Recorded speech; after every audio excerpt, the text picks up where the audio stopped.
광주시 도시철도건설본부가 도시철도 2호선 2단계 착공에 앞서 주민설명회를 개최합니다. 시민 누구나 참여 가능한 주민설명회는 오는 22일부터 30일까지 2단계 구간 6개 공고사업구역 일대의 각 행정복지센터에서 열립니다. 설명회에서는 2단계 구간별 공사 시기, 시민 불편 최소화 방안, 교통 대책 등을 상세히 설명할 계획이며 질의응답 시간을 통해 궁금한 점을 해소하고 의견을 나눌 수 있습니다. 2단계 공사는 광주역, 전남대, 일곡, 첨단, 수안지구 등 북부를 연결하는 약 20km 구간에 정거장 18개를 건설하는 대규모 프로젝트로 8월까지 제반 행정 절차를 완료하고 9월부터 도로 굴착에 들어갈 예정입니다. 2단계 공사가 완료되면 기존 도심과 신도시 간 교통 혼잡을 해소하고 도시철도 중심의 대중교통 체계를 구축함으로써 지역 내 균형 발전과 도시 개발을 촉진할 것으로 기대됩니다. 광주시가 2025년 지방자치시대 30주년을 앞두고 국회 정당과 새로운 협업 모델을 구축하기 위해 국회 광주의 날을 개최합니다.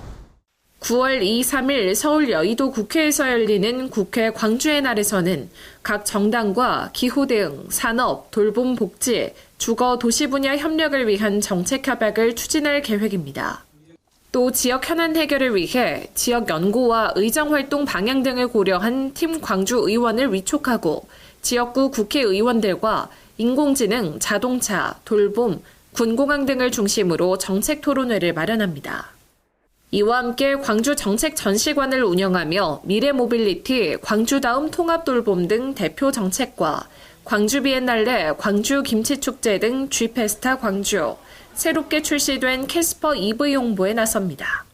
광주시가 물가대책위원회에서 심의 의결한 지방 공공요금 운영 방향 등을 발표했습니다. 광주시 물가대책위원회는 물가 안정과 시민 부담을 경감하기 위해 시내버스, 도시가스, 도시철도, 택시, 쓰레기 봉투 등 지방 공공요금을 동결하고 지난 2020년 결정된 공영주차장 요금 인상을 보류하기로 했습니다. 이와 함께 가정용 상수도 요금 누진제를 단일 요금제로 전환하고 상하수도 요금은 7년, 3년간의 동결로 2023년 결산 기준 결함액이 각 500억 원에 육박하는 등 재정 악화가 심각해 오는 12월 고지본부터 4년간 단계적인 요금 인상을 불가피하게 결정했다고 밝혔습니다.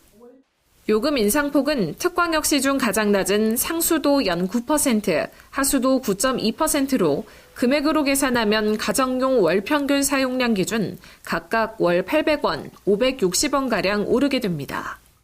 이는 시민 안전과 직결되는 노후 상수도관 교체, 급수 중단 사고에 대비한 배수지 신증설, 가뭄 등 재해 재난에 대비한 동복댐 연결 비상도수관로 사업 등 필수 시설 구축에 사용될 예정입니다. 광주시가 주식회사 광주신세계로부터 백화점 확장을 포함한 광천터미널 개발 계획안을 접수받았습니다. 광주신세계는 광천터미널 복합화 사업 개발 계획안을 통해 기존 백화점을 유스케어 문화관까지 확장하고 종합버스터미널은 최고 47층 규모의 복합시설로 개발해 문화, 상업, 업무시설과 특급 호텔을 갖춘 지역 대표 랜드마크로 조성하겠다고 밝혔습니다. 또 토지 이용의 효율성과 이용객 편의를 극대화하고자 지하에는 종합버스터미널을, 지상에는 의료, 교육, 주거시설 등을 구축해 작은 도시처럼 만들겠다는 계획입니다. 버스 차고지로 이용되던 터미널 지상부는 7,500평의 대규모 녹지 공간으로 조성해 도심 속 휴식 공간을 제공한다는 고상을 내놨습니다. 광주시는 앞으로 관계기관 협의 등을 거쳐 60일 이내에 협상 대상지 선정 여부를 최종 결정할 방침입니다. 광주시가 광역시 최초로 선 자치구 신청 후 시 사업 방식으로 추진하는 자원회수시설 입지 선정 절차에 착수했습니다. 광주시는 정부의 2030년 생활 폐기물 직매립 금지에 따라 필수적인 자원 회수 시설을 건립하기 위해 지난 7월 5개 자치구와 입지 선정 공동 추진을 합의한 데 이어 22일 시 홈페이지에 입지 선정 계획을 공고했습니다. 공고문에는 녹지 지역 7만 6천 제곱미터 이상, 개발제한구역, 관리지역 5만 제곱미터 이상 등으로 세분화한 신청 면적 등을 명시했으며 신청인과 자치구의 이해를 돕기 위한 공모 안내사항 등이 담겨 있습니다. 5개 자치구는 9월 2일부터 30일까지 개인, 법인, 단체 등으로부터 자원 회수시설 입지 후보지를 신청받아 신청 부지 적합성 등을 검토한 후 10월 25일까지 시에 의견서를 제출하게 됩니다. 우리 시는 입지선정위원회를 통해 자치구별 후보지 중 최적의 장소를 선정할 계획입니다.